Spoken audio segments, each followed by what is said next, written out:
Picture this scene in vivid, cinematic 4K detail.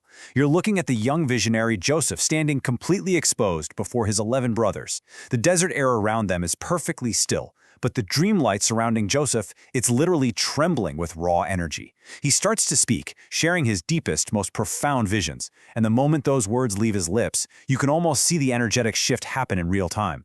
You watch those hostile eyes narrow, taking the pure, encrypted symbols of his cosmic dreams and aggressively twisting them into a harsh, unyielding judgment. So you have to ask yourself, why did this young man who was destined to rule and save entire nations suffer a grueling 22-year delay in his life's trajectory? I mean, it wasn't random chance, and it definitely wasn't just bad luck. He made a critical spiritual user error. To put it in modern terms, Joseph basically handed hostile minds the direct admin rights to his dreams. In this explainer, we're going to decode exactly how that happened, and we'll uncover the profound mechanics of how our spoken words literally build our reality. Okay, let's dive into this. Section 1, the dreamer and the hostile.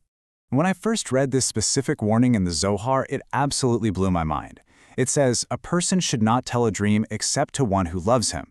Now, why is the Zohar so incredibly strict about this? Well, it's because a dream isn't just some random bedtime story or your neurons firing off after a late dinner. It is raw, unformed cosmic energy. Handing that incredibly fragile, formless vision over to a hostile judge is frankly super dangerous. When you do that, you're literally allowing someone who doesn't have your best interests at heart to shape your unformed potential. Just look at this number, 22.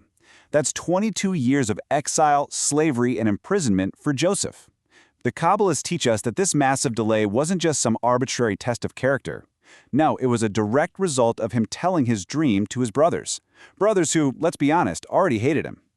Their negative decoding, their hostile interpretation, actually delayed the fulfillment of his destiny and intensely deepened his exile.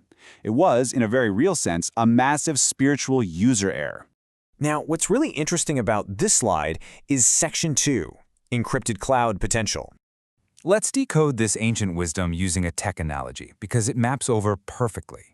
Think of a dream as encrypted cloud potential.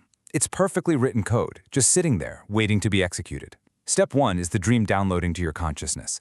Step 2 happens the second you share it with someone. By sharing it, you are granting that listener admin permission to access the file. And we all know how dangerous giving away your admin rights can be, right? Then we hit step 3, which is absolutely crucial. Their spoken interpretation acts as the compiler. They literally compile that raw spiritual code into physical reality. If your admin is hostile, you're going to get a malicious compilation. The Zohar sums this up so beautifully. It states, a dream uninterpreted is like an unread letter, meaning that spiritual potential remains totally locked in the cloud.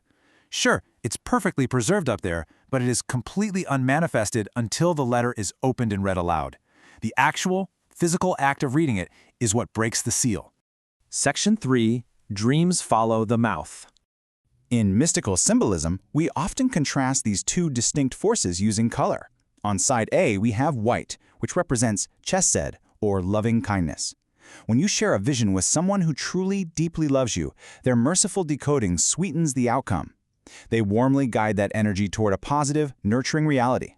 But then look at side B. We have red, representing Gevura, which is strict, severe judgment. A hostile decoder applies this red judgment, forcefully grabbing your raw potential and dragging it down into a harsh, negative manifestation.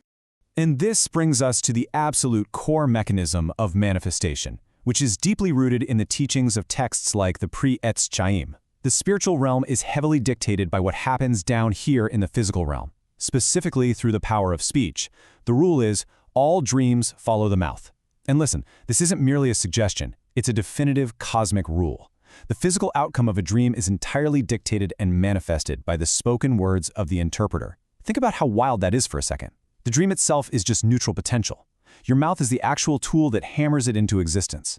And this brilliantly illustrates Section 4, Mechanics of the Sephirot. Let's systematically track how this energy actually flows through the Kabbalistic system. It's like we're piecing together a giant cosmic puzzle. It all starts up in Yesod. That's the foundation, the dream channel holding all that unformed cloud potential. But to get all the way down to Malkut, which is speech and our physical, tangible world, the energy has to cross the bridge of Hod. Hod is the Sephirot that governs interpretation and mental form. Now here's the catch. This entire process is governed by either chesed or gevura. If the interpretation comes from chesed, from love, you get sweet results. If it's filtered through gevura, hostility, you get harsh judgment. Joseph's brothers operated entirely from gevura, totally hijacking the energy from Yesod before it could properly manifest in Malkut. We see this coded perfectly in the numerology of the narrative. It's fascinating. Joseph has exactly 2 prophetic dreams. He shares them with his 11 brothers, who essentially act as hostile negative stars in his system. Their red hostile decoding actively intercepts the manifestation of the 12 tribes of destiny, basically putting the entire cosmic plan on hold. And what does this result in? Exactly 22 years of exile delay. It's incredible. The math of the cosmos aligns perfectly with his spiritual user error. Let's move to and see how this builds. Section 5, Cosmic Engineering and Gaming. So how do we actually apply this ancient wisdom today? Well, if you're explaining this to kids or if you're a gamer yourself, think of Side A, video game mechanics. Your words are literal cheat codes in the game of life. Speak kindly and lovingly over a situation, and you spawn health, shields, and resources. Speak hostilely, and boom, you spawn a massive boss battle. For the adults in the room, look at Side B, Cosmic Engineering. We are talking about the strict architectural mechanics of reality. Your speech is the heavy machinery compiling unformed raw energy into tangible, physical events. So the crucial point is, Section 6, Journey through the Pardes. You absolutely have to protect your potential. Guard your unformed energy, and never ever hand over the admin rights of your life's visions to someone who views you through the lens of Gevura or harsh judgment. You should only share your deepest dreams with someone operating from Chesed, someone who truly loves you, because their words will literally compile your future. So I'll leave you with this question to think about. Who holds the admin rights to your dreams right now? Thank you for joining us for this complete journey through the Pardes. We hope these ancient truths helped you and your family improve your own dimensions this week. If you enjoyed this full chapter deep dive, please like, subscribe, and share which part of the journey touched your soul in the comments. We'll see you in the next chapter.